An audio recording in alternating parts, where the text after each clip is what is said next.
ข่าวซึกมันและซึกเก่ากลาง MNDAA เปลี่ยนปางตึกกันตีในเกวานกว้างหักและเวียงนำลัน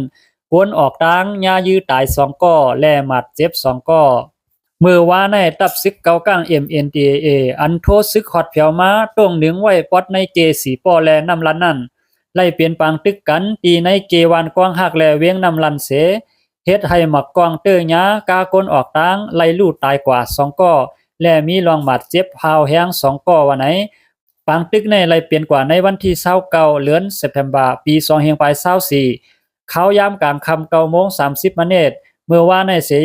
ย้อนปางตึกตั้ง2ฝ่ายนั่นแลเฮ็ดให้หมักกวางยื้อเตอร์ยากนออกตางก้นซ้ายไล่ตายกว่า2ก่อนางยิงไล่หมัดเจ็บ2ก่อไหนเซากากนออกตางก่อ1ลัดเนหนังไหนก้นเจออันไล่ลู่ตายกว่านั้นย่าเอากวางอ่อนยื้อเตอร์ย่าขาเขาเสปวงถึงภายหลังเย้าก็มายื้อใส่ก้นหอกาก็1ภายหน้าเกาค่าอันเตอร์ในอำใจกวางหลงเปลี่ยนกวางอ่อนยื้อกวยเหมือนหนังว่าเขาตั้งใจยื้อหืออำฮู้ก้นหอลดอันไล่หันจอมเปิงเปลี่ยนนั่นลัดเนหนังไหนปอลูกตั้งตนตีกว่าตั้งลาเซียวในกิกหลานซึกมันอันมีในเกนำลันและกวางหักนั่นเจ็บกินเงินเซากาปอเปลี่ยนกาอ่อนไล่ปัน100,000ถึง600,000ปอเปลี่ยนกาหลงไล่ใส่ปัน200,000ถึง500,000เสปอคำมา9โมงเขาสั่งปันข้ามกว่าว่าหนังไหน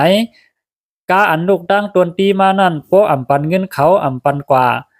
ปอกลางคำ9โมงเย้าก็เขาย้อนเงินเย้าปันเงินเสสั่งไล่ออกเย้าก็ให้กวนเขา1ก็กว่าซ้อมกาต่างกวนอำสั่งว่าหือกาต่างกวนก็นั่นก็กวนเตรียมไว้ในก็เขาอำพร้อมเขาเอากวน1ก็ใส่กว่าซ้อม